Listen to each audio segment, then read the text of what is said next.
СЕПА е составена од 28 земји членки на Европската Унија и 4 земји на ЕФТА, плюс Монако и Сан Марино. За Македонија, што е ефектот на Македонија? Македонија како земја со кандидатски статус е работа која треба да ни уследи, затоа што идеме во тој процес на интеграција, така да во наредниот период веројатно и ние ќе работиме да станеме членка на СЕПА. Иначе ефектите, да кажеме, некои првични калкулации, ефектите од СЕПА би било намалување на вкупниот трошок за европската економија, што значи движењето на капиталот во европската економија би имало некој ефект од 2-3% од бруто домашниот производ.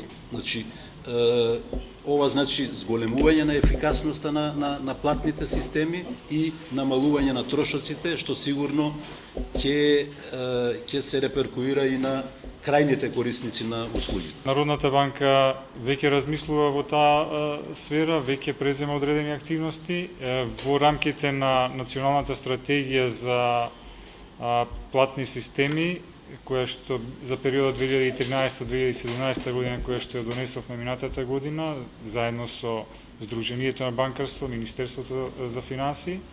Предвидени се одредени активности, тие активности Националниот комитет за платни системи веќе ги спроведува.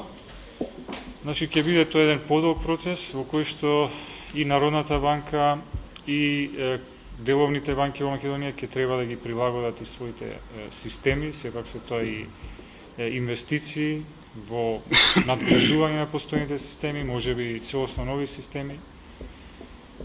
Но патот е тој, веќе сме тргнати во таа насока и се надевам дека со постепено имплементирање, а на крај со конечно ќе ги намалуваме континуирано трошоците на реалниот сектор за плаќањата кои што ги имаат со нивните клиенти во странство. Да кажам дека ова е требно за целата земја, затоа што значи подготовка за влез во Европската Унија, затоа што штом ќе влезете во Европската Унија ќе ви биде даден многу кус период за вакви подготовки и согласување, да речеме од една година, така што ако сега ги направите тие подготовки и согласувања, вие ќе бидете во голема предност. Госпоѓа Пампучкова додаде дека спроведувањето на СЕПА стандардите е долга и скапа постапка, која што има и големи технички побарувања, па затоа е добро овој сектор да го предвиди овој процес и да знае што го очекува да почне со спроведувањето.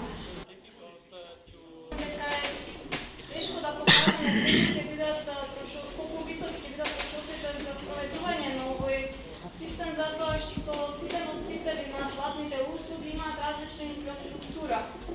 Токму тоа инфраструктура и